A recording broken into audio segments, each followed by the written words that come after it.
nous sommes en train de demander à la jeunesse, est-ce que nous allons laisser la RDC comme nous l'avons trouvée? C'est ça la grande question. Beaucoup de jeunes me demandent pourquoi malgré le potentiel touristique que nous avons des difficultés à développer le tourisme en RDC. Parce que je les ai promis qu'il n'y a pas de territoire touristique. Ce sont les hommes qui en font touristique. C'est le tourisme qui paie la conservation. Et sans les touristes, il n'y a pas de tourisme. Parce qu'ils me demandent pourquoi le parc national d'Akatera fait 5 millions par an. Où nous avons des difficultés à faire même 10 000 $ le mois. Donc c'est ça la grande question. Tant qu'on ne comprend pas que c'est le tourisme qui paye la conservation, nous aurons des difficultés à développer le potentiel touristique que nous avons. Nous sommes en train de parler sur le comportement parce que ce qui est plus important, c'est l'humain. Nous pouvons construire de bonnes routes, nous pouvons construire des maisons de villégiature, mais si nous ne sommes pas organisés, si notre comportement nous trahit, nous risquons de perdre l'argent pour rien. Je suis en train de demander aux autorités comment est-ce que vous prenez en charge les gens qui se trouvent au niveau des barrières, parce que ça laisse à désirer. Une route de 150 km, mais on fait 9 heures du temps pour faire 150 km. Et le comportement en cours de route, ça laisse à désirer. Avec ce genre de comportement, nous ne pouvons pas attirer des touristes. Avec ce genre de comportement, nous ne pouvons pas attirer des touristes. Ça, c'est la vérité. Même si vous pouvez aller donner 50 millions à AC Barcelone, à AC Milan, à AS Monaco, tous les pays du monde, même si nous donnons de l'argent pour que les gens puissent venir en RDC, pour investir en RDC, nous aurons à perdre notre argent pour rien. C'est pourquoi je suis en train de vous interpeller, la jeunesse de 1990, de prendre conscience du danger que nous encourons. Parce que nous nous posons la question, regardez le Kasaï, capitale du diamant, la capitale du diamant, regardez les maisons, regardez les postes de contrôle, regardez plus de 10 personnes sur un véhicule. Vraiment, je pense que nous devons prendre conscience de la réalité. Parce que je me demande, est-ce que les Belges et les colons nous avaient appris comment le tourisme fonctionne à leur époque? Ou bien le tourisme était basé sur une élite. Regardez notre comportement. Nous sommes à la 5e barrière entre Kamako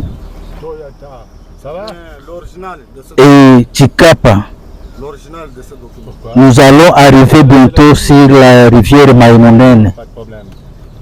Mais le comportement qui se manifeste, c'est un comportement qui laisse à désirer. Chaque personne, c'est un agent de DGM, un agent de ANER, un agent de FONER. Tout le monde veut connaître réellement la réalité. Nous sommes dans le monde du digital actuellement. C'est possible de résoudre tous ces problèmes. Et quelqu'un qui entre à Kinshasa, directement, quelqu'un qui se trouve à Kamako puisse connaître que quelqu'un est entré à Kinshasa. C'est possible que quelqu'un qui est entré à Kamako, que quelqu'un qui se trouve au niveau de Aba, de Ruzizi 1, Ruzizi 2, puisse connaître que réellement quelqu'un est entré en République démocratique du Congo. Avec notre système que nous sommes en train de travailler, nous n'arriverons nulle part et la pauvreté sera toujours tout autour de nous. Regardez le système, il n'y a pas d'électricité. Regardez, j'imagine si les toilettes sont dans quel état, alors qu'ils sont en train de faire payer toute personne qui vient à vélo, à moto, tous les véhicules. Et c'est quelque chose que nous devons prendre conscience. Moi, je ne suis pas contre, mais je vais interpeller la conscience de la jeunesse. Si nous allons continuer comme ça, nous allons mourir et nous allons laisser la RDC dans l'extrême pauvreté. Nous devons agir, nous devons faire quelque chose. J'interpelle les ministres du tourisme, des sports. Regardez la réalité sur le terrain. La question de savoir est-ce que vous payez les gens qui sont sur des barrières en cours de route. Vous devez vous rappeler que la RDC c'est 3000 km. Si pour ça 50 km quelqu'un doit faire plus de 10 heures du temps, imaginez si quelqu'un veut parcourir les 3000 km et plus, parce que même c'est au-delà de 4000. Chaque personne s'appelle contrôleur et il veut avoir quelque chose. Donnez-nous un présent, donnez-nous un présent. Non, ça c'est un signe de pauvreté. Alors que tout autour, vous allez voir, il y a des terrains vides qui demandent d'être exploités, qui demandent qu'on puisse les transformer en argent. Et les gens qui sont au niveau des barrières, ils ne savent pas lire l'anglais. On leur donne les papiers d'immigration, ils ne savent pas lire. Ils doivent demander aux visiteurs de lire pour eux. Sur base de quoi vous recrutez les gens? C'est ça la question. Il y a quelqu'un qui a dit que pour les musiciens comme Werrason et Kofi Olomide, les grands stars, ils recrutent sur base de compétences. Derrière la DGM se cache beaucoup d'argent. Derrière la DGM, il y a beaucoup d'argent si nous savons exploiter la DGM comme il se doit. Imaginez que